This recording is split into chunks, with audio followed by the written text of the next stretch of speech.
Indo Pacific बहुत बड़ा area है, अफ्रीका के ईस्ट कोस्ट से लेके अमेरिका के वेस्ट कोस्ट तक।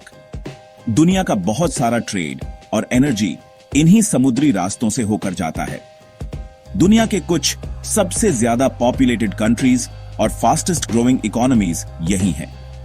इसलिए Indo Pacific global economic growth और डेवलपमेंट के लिए बहुत इंपॉर्टेंट है। इंडो पैसिफिक की स्ट्रेटेजिक इंपॉर्टेंस और भी आज गई है रीसेंट ईयर्स में। इसके कई रीजंस हैं, जैसे कि चाइना का राइज और उसकी aggressive foreign policy. Indian ocean का ग्लोबल ट्रेड में बढ़ता हुआ इंपॉर्टेंस भी एक रीजन है। यहां नेचुरल रिसोर्सेज भी बहुत हैं, जैसे ऑयल और गैस, जो इसे स्ट्रेटेजिकली और भी इंपॉर्टेंट बनाते हैं। इन सब चीजों की वजह से बड़ी पावर्स जैसे कि यूएस, जापान, ऑस्ट्रेलिया और इंडिया इंडो पैसिफिक पर बहुत ध्यान दे रहे हैं।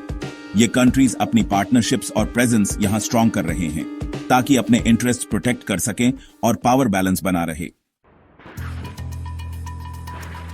चाइना एक ग्लोबल पावर बन रहा है और उसकी फॉरेन पॉलिसी खासकर इंडो पैसिफिक में अग्रेसिव होती जा रही है। चाइना लगभग पूरे साउथ चाइना सी पर अपना एकू जताता है, जिस पर कई साउथ ईस्ट एशियन कंट्रीज का भी दावा है। अपना दावा दिखाने के लिए चाइना वहां आइलैंड्स बना रहा है और मिलिट्री बेसेस भी। इससे वहां के नेविगेशन की फ्रीडम और कॉन्फ्लिक्ट का डर भी रच गया है। साउथ चाइना सी के अलावा चाइना अपना इकोनॉमिक और मिलिट्री इन्फ्लुएंस पूरे इंडो पैसिफिक में बढ़ा रहा है। चाइना का बेल्ट एंड रोड इनिशिएटिव एक बहुत बड़ा इंफ्रास्ट्रक्चर प्रोजेक्ट है, जिसका एम चाइना को south East Asia, central Asia, Europe और अफ्रीका से कनेक्ट करना है। हालांकि इसे डेवलपमेंट इनिशिएटिव बताया जाता है, लेकिन बहुत लोग इसे चाइना का जियोपॉलिटिकल इन्फ्लुएंस बढ़ाने का तरीका मानते हैं। चाइना की बढ़ती मिलिट्री पावर, खासकर उसकी नेवी, भी चिंता का विषय है। चाइना का military modernization regional power balance के लिए एक चैलेंज है और इंडो पैसिफिक के दूसरे देशों के इंटरेस्ट के लिए भी। इसलिए दूसरे देश अपना डिफेंस स्पेंडिंग और सिक्योरिटी कोऑपरेशन बढ़ा रहे हैं, जो चाइना के इरादों से डरे हुए हैं। क्वाड, जिसमें यूएस, जापान, ऑस्ट्रेलिया और इंडिया हैं, एक इनफॉर्मल स्ट्रेटेजिक डायलॉग है जो रीसेंट ईयर्स में इंपॉर्टेंट हो गया है। यह कोई फॉर्मल मिलिट्री अलायंस नहीं है, लेकिन क्वाड इन डेमोक्रेटिक कंट्रीज को इंडो पैसिफिक में अपनी पॉलिसीज और एक्शंस कोऑर्डिनेट करने में मदद करता है। क्वाड का मेन ऑब्जेक्टिव एक फ्री, ओपन और इंक्लूसिव इंडो पैसिफिक बनाना है। इसे चाइना के बढ़ते अग्रेशन और रीजनल ऑर्डर बदलने की कोशिशों का जवाब माना जाता है। क्वाड ने रीसेंट ईयर्स में अपनी एक्टिविटीज बढ़ा दी है। इसमें joint naval exercises, maritime domain awareness information share करना और इंफ्रास्ट्रक्चर डेवलपमेंट में कोऑपरेशन शामिल है।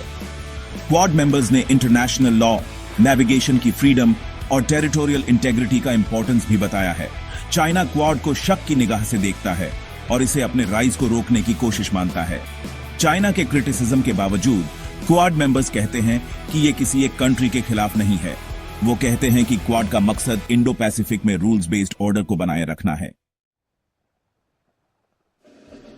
इंडिया अपने लंबे कोस्ट लाइन और इंडियन ओशन में स्ट्रेटेजिक लोकेशन की वजह से इंडो पैसिफिक में बहुत इंपॉर्टेंट रोल प्ले करता है। चाइना के बढ़ते इन्फ्लुएंस के चैलेंजेस को समझते हुए इंडिया अपनी स्ट्रेटेजिक पार्टनरशिप्स रीजन में स्ट्रॉन्ग कर रहा है। इंडिया ने की कंट्रीज जैसे फिलीपींस, वियतनाम और इंडोनेशिया के साथ डिफेंस अग्रीमेंट साइन किए हैं। ये agreements maritime security, intelligence sharing और जॉइंट मिलिट्री एक्सरसाइजेज जैसे एरियाज को कवर करते हैं। इंडिया कैपेसिटी बिल्डिंग इनिशिएटिव्स में भी एक्टिवली इन्वॉल्व्ड है। साउथ ईस्ट एशिया के पार्टनर कंट्रीज को ट्रेनिंग और इक्विपमेंट प्रोवाइड कर रहा है।